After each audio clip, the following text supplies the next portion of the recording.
កុមារានយើងអួយកើតនៅថ្ងៃទី20 ខែតុលាឆ្នាំ1974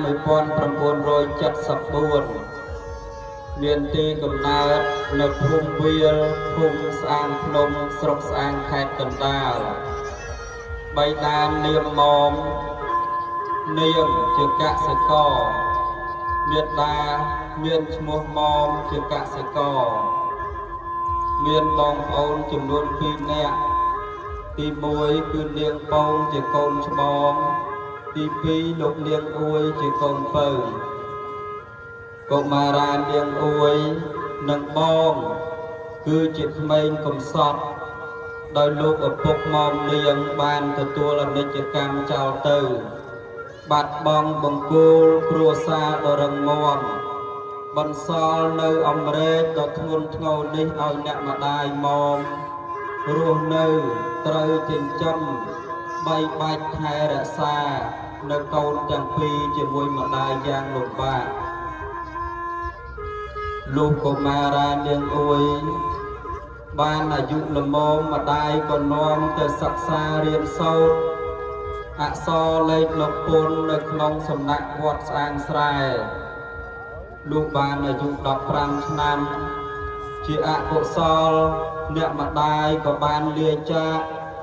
ចោលកុមារាននាងអួយឲ្យរស់នៅកំព្រាទាំងឪពុកទាំងម្ដាយទាំងពីរអ្នកបងស្រីពេលពេញវ័យយុវជននាងអួយបានចេញប្រកបរបរស៊ីស្នួលជាកម្មករនៅពោធិ៍ចិនតុងក្នុងជីវិតអាពាហ៍ពិពាហ៍បានរៀបចំជាមួយកញ្ញាជុគាបន្ទាប់មកយុវជននាងអួយបានរៀបអាពាហ៍ពិពាហ៍ជាមួយនឹងកញ្ញាជុគាដែលត្រូវជាកូនរបស់លោកតាជួបជុកនិងលោកយាយយ៉ាន់នៅស្ថិតនៅភូមិវាលក្នុងចំណងអាពាហ៍ពិពាហ៍ជាមួយគ្នានេះក៏ទទួលបាននូវកូនចំនួន3នាក់ស្រី2នាក់ស្រី1នាក់ប្រុស2នាក់ទី1អួយធានជាកូនស្រីច្បងទី2សាមណេរអួយម៉ៃជាកូនទី2ទី3សាមណេរអួយដាណេជាកូនពៅលោកនិងភរិយាបានខិតខំធ្វើការស្រែចម្ការជាដើមដើម្បីចិញ្ចឹមគ្រួសារជាពិសេសទំនុកបម្រុងដល់កូនទាំង3លោកទាំងពីរបានបំពេញនៅកាតព្វកិច្ចតួនាទីជាពុកអដោយបាននៅកូនស្រីច្បងឲ្យមានគូស្រករទៅតាមទំនៀមទម្លាប់ប្រពៃណីខ្មែរដោយកត្តាជីវភាពខ្វះខាតក្នុងឆ្នាំ2024លោកនាងអួយនិងភរិយាក៏បានសម្រេចចិត្តធ្វើចំណាក់ស្រុកទៅធ្វើកម្មករបេះផ្លែឈើនៅខេត្តបៃលិននិងបាត់ដំបងជាមួយបងប្អូនអ្នកភូមិរសាត់អណ្ដែតពីមួយកន្លែងទៅមួយកន្លែងលោកនាងអួយ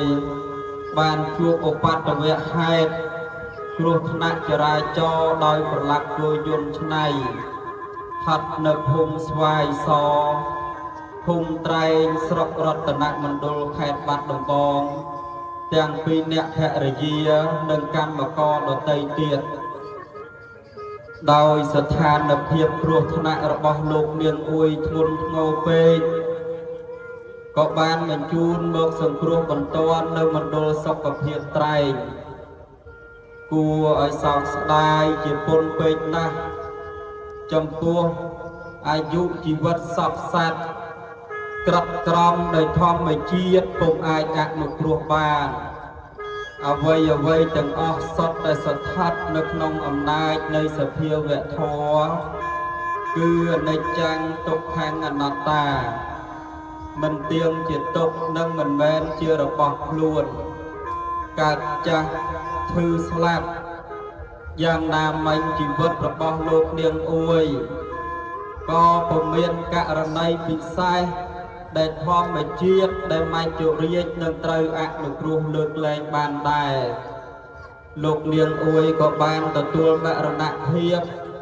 នៅមណ្ឌលសុខភាពត្រែងក្នុងថ្ងៃពុទ្ធ12រោចខែពិសាខឆ្នាំមមីអត្តស័កពុទ្ធសករាជ2570ត្រូវនឹងថ្ងៃទី13ខែឧសភាឆ្នាំ2026វេលាម៉ោង 9:00 នាទីព្រឹកក្នុងជន្មាយុ51ឆ្នាំដោយឧបទ្ទវហេតុគ្រោះថ្នាក់ចរាចរណ៍ក្រោមទឹកនេត្រាស្រពាប់ស្រពោនស្រណោះអាឡោះអាឡៃរបស់ក្រុមគ្រួសារសាច់ញាតិគួរឲ្យសង្វេគជាពុនពេកណាស់សពរបស់លោកនាងអួយនិងក្រុមគ្រួសារកូនចៅបងប្អូនសាច់ញាតិទាំងអស់បានរៀបចំចាត់ចែងធ្វើពិធីបុណ្យតក្កណានុប្បទាននៅក្នុងបរិវេណវត្តស្អាងស្រែដើម្បីឧទ្ទិសកុសលជូនដល់បដិសន្ធិវិញ្ញាណរបស់លោកនាងអួយទៅតាមប្រពៃណីព្រះពុទ្ធសាសនានិងដង្ហែតម្កល់នៅលើទីព្រះមេនយ៉ាងស័ក្តិសមតទៅនេះទូលព្រះបង្គំខ្ញុំបកករណាសូមការអនុញ្ញាតថ្លែងវិយោគថាទៅកាន់សពលោកនាងអួយមុននឹងធ្វើពិធីប្រទានភ្លើងដើម្បីបូជាសពដោយតទៅនេះសពលោកនាងអួយជាទីគោរពសក្ការៈលោកនាងអួយបានលាចាកយើងខ្ញុំទាំងអស់គ្នាក្រុមគ្រួសារបងប្អូនសាច់ញាតិជាទីគោរពស្រឡាញ់ជារៀងរហូតនាទីនេះជានាទីចុងក្រោយដែលយើងទាំងអស់គ្នាបានត្រឹមតែជូនដំណើរមកដល់ទីព្រះមេននិងប្រារព្ធនៅពិធីបូជាសពទៅតាមប្រពៃណីតែប៉ុណ្ណោះក្រុមគ្រួសារកូនចៅបងប្អូនសាច់ញាតិព្រះសង្ឃគ្រប់ព្រះអង្គទាំងអស់ក៏កំពុងតែសម្លឹងមើលមឈូសសាជាទីតម្កល់សពរបស់លោកនាងអួយនៅលើទីមេរុដោយអារម្មណ៍តក់ស្លុតក្តុកក្តួលពោពេញដោយសេចក្តីសោកស្ដាយ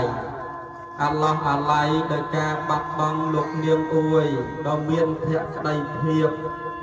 ជាទីគោរពស្រឡាញ់ប្រកបទៅដោយសង្ឃធម៌ការបាត់បង់លោកនាងអួយដែលជាបង្គោលគ្រួសារដ៏រឹងមាំគឺជាការបាត់បង់លោកឪពុកដ៏ល្អដែលតែងតែផ្ដល់នូវភាពកក់ក្ដៅនិងដំបូលមានល្អនិងជាអ្នកដែលមាននៅព្រហ្មវិហារធម៌ដ៏ខ្ពង់ខ្ពស់ដែលតែងតែផ្ដល់មកឲ្យកូនទាំងកម្លាំងកាយកម្លាំងចិត្តដើម្បីចិញ្ចឹមបីបាច់ថែរក្សាកូនទាំងអស់ឲ្យមានចំណេះដឹងនិងសេចក្តីថ្លៃថ្នូរនៅក្នុងសង្គមកាយវិការដ៏ទន់ភ្លន់ទឹកមុខញញឹមដ៏ស្រស់បោះនិងមេត្តាធម៌របស់លោកឪពុកស្ថិតនៅក្នុងបេះដូងយើងខ្ញុំជាកូនចៅជានិច្ចសពលោកនាងអួយជាទីគោរពរាប់អានបន្តិចទៀតនេះព្រះហាគីនឹងឆាបឆេះយករាងកាយរបស់លោកនាងអួយឲ្យរលាយសាបសូន្យចាករូបភាពដើមคล้ายទៅជាផេះផងប៉ុន្តែអ្វីដែលនៅសេសសល់មិនរលត់រលាយសាបសូន្យដោយរាងកាយនោះគឺអំពើល្អគំរូវិរៈភាពនិងសេចក្តីថ្លៃថ្នូរគុណបំណាច់របស់លោកឪពុកនាងអួយចំពោះកូនប្រុសស្រីជាអមតៈគ្មានថ្ងៃស្លាប់សាបសូន្យឡើយរូបាំងจิរតិមច្ចានាមកោតាំងរីរូបសពសត្វតែងវិបត្តិចាស់ចរាឯនាមនិងកោតាពុំចរាដោយរូបឡើយទោះបីជាពេលនេះរូបកាយរបស់លោកនាងអួយបានលាចាកលោកដោយគ្មានត្រឡប់ក៏ដោយ ប៉ុន្តែគុណបំណាច់សេចក្តីល្អរបស់លោកបានមិនសល់ទុកដើម្បីជាពន្លឺបំភ្លឺផ្លូវសម្រាប់កូនចៅជំនាន់ក្រោយជារៀងរហូតជាទីបញ្ចប់ខ្ញុំព្រះករុណាទាំងអស់គ្នាសូមឧទ្ទិសបួងសួងដល់គុណបុណ្យព្រះរតនត្រ័យបុណ្យកុសលទាំងឡាយដែលយើងខ្ញុំទាំងអស់គ្នាជាកូនបានធ្វើសូមជួយយឹតយោងសណ្ដោងនៅវិញ្ញាណក្ខន្ធរបស់លោកឪពុកនាងអួយបានយោនយកកំណើតកើតនៅក្នុងសុគតិសួគ៌កំបីខានឡើយសូមអនុមោទនា